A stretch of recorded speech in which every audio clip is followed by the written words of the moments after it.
பூரிக்கு சும்மாவே ஃபேன்ஸ் அதிகம். அதுலேயும் இந்த பச்சை பட்டாணி உருளைக்கிழங்கெல்லாம் சேர்த்து நான் சொல்கிற மெத்தடில் இந்த மசாலா வச்சு பாருங்க. சுட சுட உடனே காலி ஆயிரும். அந்த அளவுக்கு இதோட டேஸ்ட் அட்டகாசமாக இருக்கும். இந்த பூரி மசாலா பண்ணுறதுக்கு ஹோட்டல் டேஸ்ட்டில் ரொம்ப சிம்பிளாக வீட்டில் இருக்க பொருட்களை வச்சே சூப்பரான டேஸ்ட்டில் இந்த மாதிரி பேஸ்ட் அரைச்சு செஞ்சு பாருங்க. அடிக்கடி செய்வீங்க. வீடியோவை ஸ்கிப் பண்ணாமல் பாருங்கள் ஃப்ரெண்ட்ஸ். வாங்க எப்படி செய்யலான்றதை பார்க்கலாம்.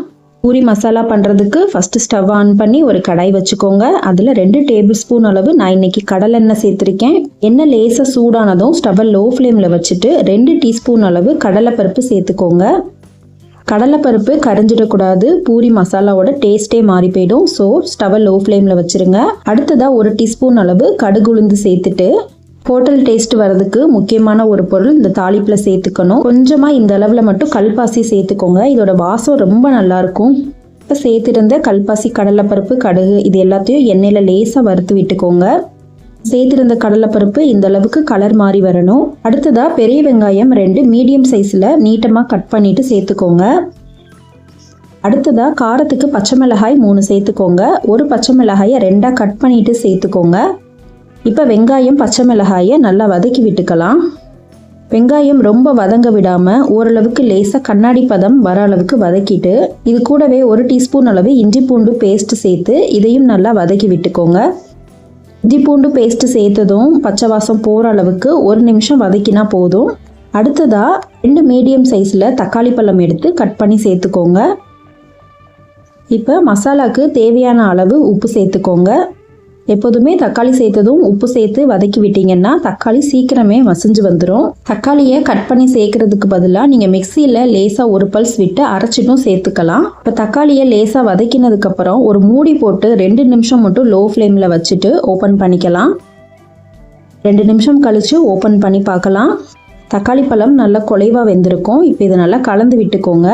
கரண்டியால் ஒரு பழத்தை இப்படி நல்லா அழுத்தம் கொடுத்தீங்கன்னா நல்லா மசிஞ்சு வரும். அவ்வளோதான், தக்காளி நல்லா குலைவாக வெந்துருச்சு. இப்போ இதுக்கப்புறமா ஒரு கொத்தளவு ஃப்ரெஷ்ஷான கருவேப்பிலை இலைகள் சேர்த்துக்கோங்க. அடுத்ததாக ஃப்ரெஷ்ஷாக தோல் உரிச்ச பட்டாணி நான் 1 கப் சேர்த்துருக்கேன். ஃப்ரெஷ்ஷான பச்சை பட்டாணிக்கு பதிலாக நீங்கள் காஞ்ச பட்டாணி கூட 8 மணி நேரம் ஊற வச்சு லேசாக ஒரு விசில் வேக வச்சுட்டு சேர்த்துக்கலாம். பட்டாணி சேர்த்ததும் ஏற்கனவே குக்கரில் 3 உருளைக்கிழங்குல 1/2 டீஸ்பூன் அளவு மஞ்சள் தூள், கொஞ்சமாக உப்பு சேர்த்து வேக வச்சு எடுத்து வச்சுருக்கேன். அதை தோல் உரிச்சிட்டு சூடு ஆறினதும் கையில் இந்த மாதிரி குட்டி குட்டியாக உடச்சி விட்டுக்கோங்க. இப்போ இந்த உருளைக்கிழங்க பச்சை பட்டாணி சேர்த்ததுக்கு அப்புறமா சேர்த்துக்கோங்க.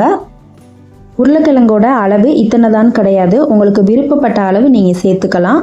அடுத்ததாக 1/2 டீஸ்பூன் அளவுக்கு மஞ்சள் தூள் சேர்த்துட்டு இதை எல்லாத்தையும் நல்லா கலந்து விட்டுக்கலாம். பச்சை பட்டாணி நம்ம ஃப்ரெஷ்ஷாக சேர்த்துருக்கோம், சீக்கிரமே வெந்து வந்துடும். இப்போ நம்ம சேர்த்துருக்க உருளைக்கிழங்கு பச்சை பட்டாணி எல்லாம் நல்லா கலந்ததுக்கப்புறம் தேவையான அளவு தண்ணி சேர்த்துக்கலாம். 1 கப் அளவுக்கு தண்ணி சேர்த்துக்கோங்க. தண்ணி சேர்த்ததும் நல்லா கலந்து விட்டுக்கோங்க. கிளாஸ் கணக்கில் தண்ணி சேர்த்திங்கன்னா 2 கிளாஸ் அளவு தண்ணி சேர்த்துக்கோங்க, கரெக்டாக இருக்கும். அவள் லோ ஃப்ளேமில் 2 நிமிஷம் வச்சு வேக வச்சுக்கோங்க. இந்த டைமிங்கில் நம்ம பூரி மசாலா ஹோட்டல் டேஸ்ட் வரதுக்கு இந்த பொருட்கள்லாம் அரைச்சிட்டு வந்துடலாம். கைமுடி தேங்காயில் 1/4 தேங்காய் கட் பண்ணி எடுத்துக்கோங்க. 2 சில் கணக்கு தேங்காய்.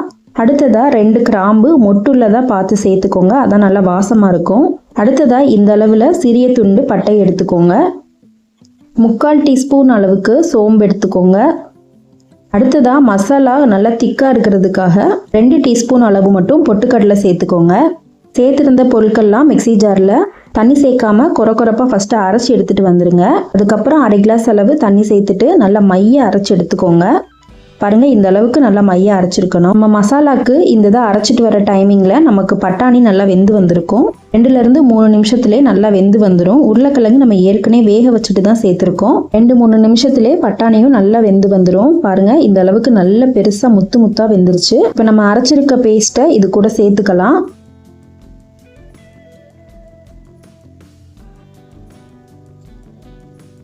அரைச்சி வச்ச பேஸ்ட்டை சேர்த்ததுக்கப்புறம் அதே ஜார்லேயே 1/2 டம்ளர் அளவு தண்ணி சேர்த்து மிக்சி ஜாரை கழுவி சேர்த்துக்கோங்க. இந்த தண்ணியே போதும், கரெக்டாக இருக்கும். இப்போ இந்த மசாலாவை நல்லா கலந்து விட்டுக்கோங்க. ஃபஸ்ட்டு பார்க்குறதுக்கு கொஞ்சம் தண்ணி அதிகமாக இருக்க மாதிரி இருக்கும். 2-3 நிமிஷத்துலேயே நல்ல திக்கான கன்சிஸ்டன்சியில் மசாலா ரெடி ஆயிரும். இந்த குருமா செய்யும் போதே கொஞ்சம் எக்ஸ்ட்ரா செஞ்சு வச்சுக்கோங்க. இது சப்பாத்தி, தோசைக்கெலாம் கூட சூப்பராக இருக்கும். அவ்வளோதான் ஃப்ரெண்ட்ஸ், நீங்களும் உங்கள் வீட்டில் கண்டிப்பாக ட்ரை பண்ணி பார்த்துட்டு எப்படி இருந்துச்சுன்னு கமெண்ட்ஸில் சொல்லுங்கள். வீடியோ பிடிச்சிருந்தா லைக் அண்ட் ஷேர் பண்ணிக்கோங்க. சப்ஸ்கிரைப் பண்ணி சப்போர்ட் பண்ணுங்கள். தேங்க்யூ.